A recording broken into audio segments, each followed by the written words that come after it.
নমস্কার বন্ধুরা, তোমরা সবাই কেমন আছো? আমি দুদিন এই রান্নার ভিডিও তোমাদের সাথে শেয়ার করতে পারিনি, কারণ এখন তো পুজোর কাজ চলছে, খুব জোরতোর ঘরে গোছ গাছ, তার জন্য আমি দুদিন রান্নার ভিডিও তোমাদের সাথে শেয়ার করতে পারিনি।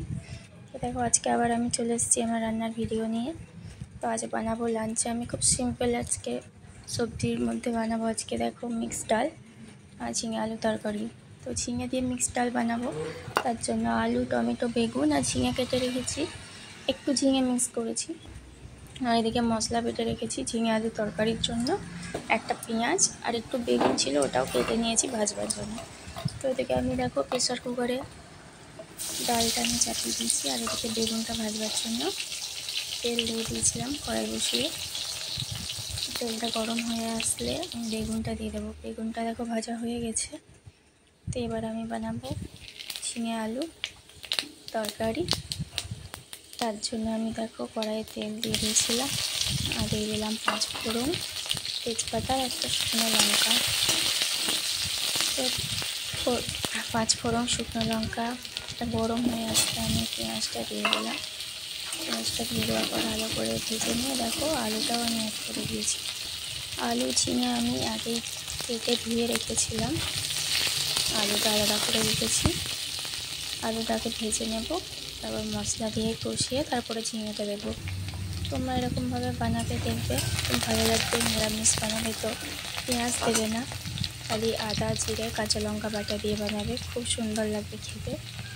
তো আমি নিরামিষ বানাচ্ছি না। আর আমি এখানে দেখো একটা মশলার পেস্ট বানিয়ে রেখেছিলাম, সেটা আমি তারপরে দিয়ে দেবো 1/2 চামচ হলুদ। ভালো করে আমি আলুটা মশলা দিয়ে কষিয়ে নেব। দেখো এখানে আমার মশলাটা প্রায় কষা হয়ে গেছে। আলু মশলা ভালো করে কষিয়ে নিয়েছি, এবারে ঝিঙেটা অ্যাড করে দেবো। দেখো ঝিঙেটাও অ্যাড করে দিলাম, ভালো করে এবার নাড়িয়ে নেবো ঝিঙেটা। ঝিঙে একটু নাড়াচাড়া করলে নরম হয়ে আসবে। তো দেখো ঝিঙেটা এখানে নরম হয়ে আসছে। তারপরে আমি লবণ দিচ্ছি, ছোটো চামচে 1 চামচ মতো লবণ দিয়েছি। লবণটা দেওয়ার পর আবার আমি ভালো করে ঝিঙে আলু একসাথে কষিয়ে নিচ্ছি। কষিয়ে নেওয়ার পর ছোটো বাটির 1 বাটি মতো জল দিলাম, কারণ ঝিঙে থেকে তো জল বেরিয়ে আসবে, তার জন্য অল্প একটু জল দিয়ে এবার আমি ঢাকা দিয়ে দিলাম। ঢাকাটা খুলে দেখি আলু সিদ্ধ হয়ে এসছে।